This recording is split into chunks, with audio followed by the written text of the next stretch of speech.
हमारी माता और बहनों की, माता और बहनों की।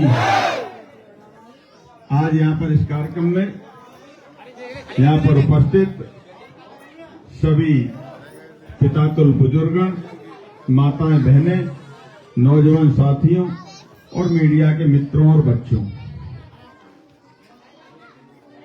आज मैं आपके बीच में फिर उसी स्थिति में आया हूं जिस स्थिति में मैं 2018 में 5 साल पहले आया था। 2018 में आपने मुझे व्यक्तियों के ऊपर उठकर और पार्टी से भी ऊपर उठकर इतनी ताकत देकर, इतना भारी बहुमत से जिताकर मुझे भोपाल भेजा था। आपने जो विश्वास मेरे ऊपर जताया था, उस विश्वास पर प्रत्येक क्षण पूरी मेहनत के साथ, पूरी ईमानदारी के साथ, पूरी शिद्दत के साथ भिंड को बदलने का, भिंड में विकास करने का और भिंड को भय मुक्त बनाने का, गुंडागर्दी मुक्त बनाने का जो प्रण मन में था, उसको लेकर लगातार इन 5 वर्षों में मैं आपके बीच में काम करता रहा। इन 5 वर्षों में एक गलती मुझसे हुई। एक गलती ये हुई कि आपने 2018 में मुझे बहुजन समाज पार्टी से चुनाव जिताकर भेजा था।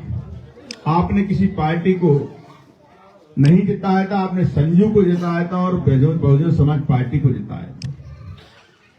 एक गलती मुझसे ये हुई कि अभी जब 1 साल पहले जब नगरीय निकाय के चुनाव थे, तो भारतीय जनता पार्टी के नेताओं के बहकावे में आकर, उनके विश्वास में आकर, उनकी बातों में आकर मैंने भारतीय जनता पार्टी ज्वाइन कर ली थी। और इसलिए ज्वाइन कर ली थी क्योंकि क्षेत्र का विकास मेरी सर्वोच्च प्राथमिकता भी था। हमने उनकी बात मानी और उनको साथ पार्टी का काम भी किया और लगातार पार्टी का काम करते रहे। लेकिन जब उनको अपना वादा जब पूरा पूर्ण करने का जब समय आया, तो उन्होंने मेरे साथ वादा खिलाफी की और मेरी पीठ में छुरा घोंपने का काम भारतीय जनता पार्टी ने किया। उस सीट का मुझे तो जो बुरा लगना था वो लगा ही, लेकिन मेरे साथ उन बहनों को भी बुरा लगा जिन्होंने इन दोनों कलाइयों पर राखी बांधी थी। उन भाइयों को भी बुरा लगा जिन्होंने 2018 से लेकर कंधे से कंधा मिलाकर मेरा सहयोग किया था। और बुजुर्गों को भी बुरा लगा जिन्होंने मुझे सर पर हाथ रख के आशीर्वाद दिया था कि जाओ संजू, इस बार तुम विजयी होगे। उन माताओं को भी बुरा लगा जिनके घर पर जाता था, जब पैर छुए थे तो उन्होंने आशीर्वाद दिया था विजयी भव का, उनको भी बुरा लगा। पूरे 70,000 लोगों को बुरा लगा जिन्होंने मुझे वोट देकर विजयी बनाया था कि मेरे बेटे के साथ, मेरे भाई के साथ, मेरे लड़के के साथ बुरा किया, विश्वासघात किया भारतीय जनता पार्टी ने। जब उन्होंने विश्वासघात किया, तब मैं पुनः एक बार मैंने कहा कि मेरी रक्षा तो बहनें करती हैं।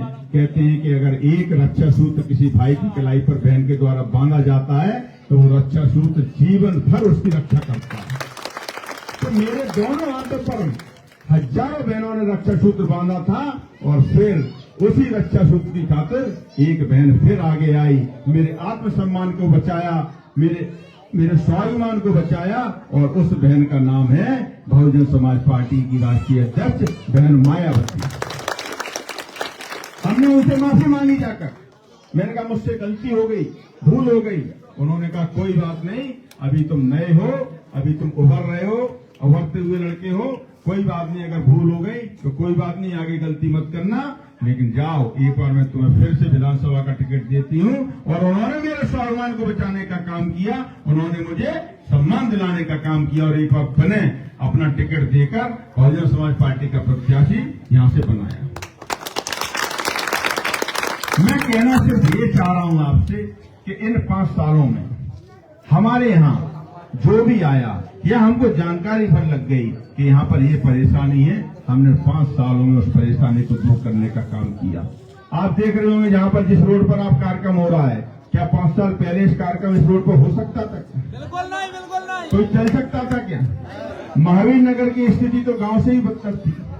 अब गांव में भी सीसी रोड बन गई है, लेकिन शहर से में सीसी रोड नहीं बनी थी।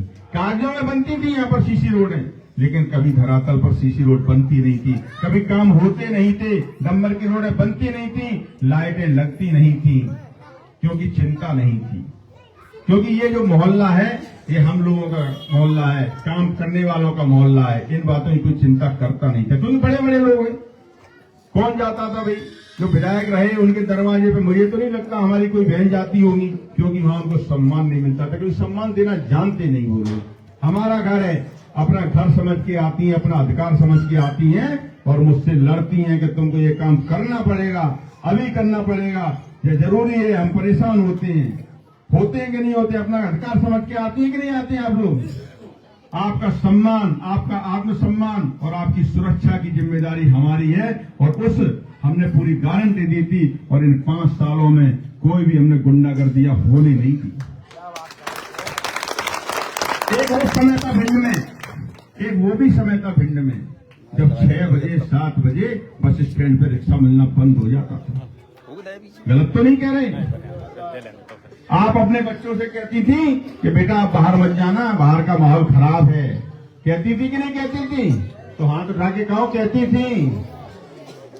उस माहौल को हमने बदला, हमने गुंडागर्दी खत्म की, शहरों में चारों तरफ लाइट लगाकर हमने भिंड को नया भिंड बनाने का काम किया।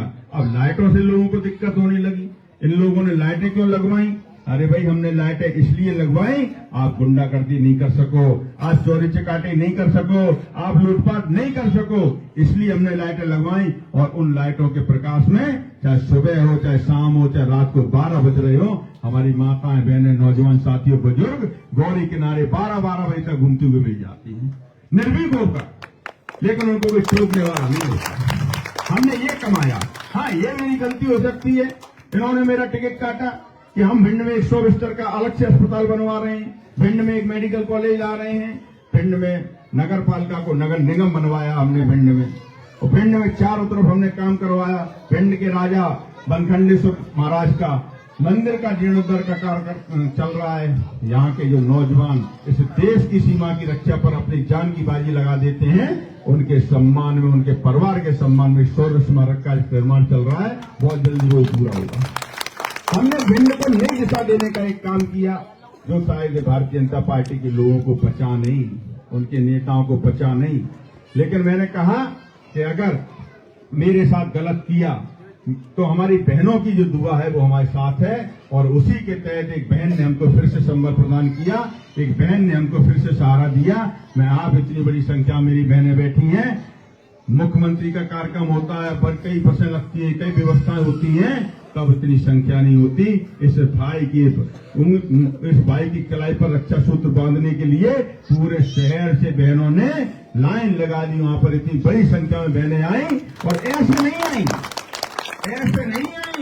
ऐसे आई जैसे वो मायके जा रही हो, अपने भाई को राखी बांधने के लिए जा रहे हो, जैसे सज धज के अपने मायके जाती हैं वैसे मायके की तरह आई।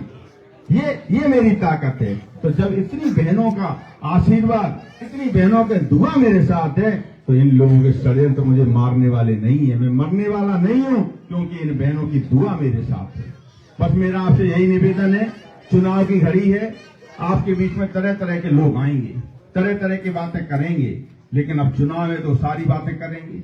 मेरा आपसे निवेदन यही है, अगर मैंने आपके बीच में कुछ काम किया हो, अगर मैंने आपको सम्मान दिया हो, अगर मैंने आपके कभी आत्मसम्मान को ठेस नहीं पहुंचाई हो, तो एक बार पुनः मुझे आशीर्वाद देकर फिर उससे भी ज्यादा बहुमत से जिताकर मुझे विधानसभा भेजें, और जिससे वो षड्यंत्रकारी लोग जो इस भाई की हत्या करना चाहते हैं, राजनीतिक हत्या करना चाहते हैं, उन लोगों को माकूल जवाब मिल सके।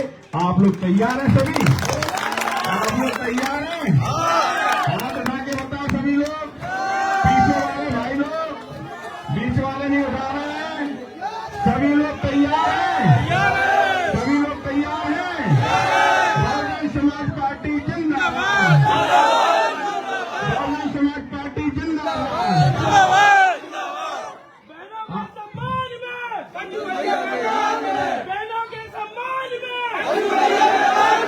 सम्मान में मैंने प्रयास तो ये किया कि जितना ज्यादा से ज्यादा काम हो सके, जितनी ज्यादा से ज्यादा हमारी बहनों के, हमारे भाइयों के, हमारे क्षेत्र की समस्या दूर हो सके, लेकिन उसके बावजूद भी बहुत सारा काम रह गया है। और इन 5 वर्षों में अगर कोई गलती भी हुई हो, कोई काम रह गया हो, तो उसके लिए भी मैं आपसे क्षमा मांगता हूं और लगातार आपकी सेवा करता रहूंगा। मैंने पहले भी कहा, रक्षाबंधन पर्व के दौरान भी कहा कि जीवन भर आपकी रक्षा करता रहूंगा। आपने मेरी कलाई पर रक्षा सूत्र बांधा है, मेरा कर्तव्य, चाहे जिस परिस्थितियों में हूं, चाहे जिस परिस्थिति में हो, मेरी जो औकात होगी, जो मेरी ताकत होगी, उतनी ताकत के साथ आपकी सेवा करूंगा और आपकी रक्षा करता रहूंगा। बस इतनी बात आपके बीच में कहना चाह रहा था। आपने इतनी बड़ी संख्या में यहाँ आकर मुझे फिर से हौसला बढ़ाया है और विरोधियों को आपने माकूल जवाब दिया है। मैं उसके लिए आपको बहुत बहुत धन्यवाद देता हूँ और आपके चरणों में प्रणाम करता हूँ। बहुत बहुत धन्यवाद।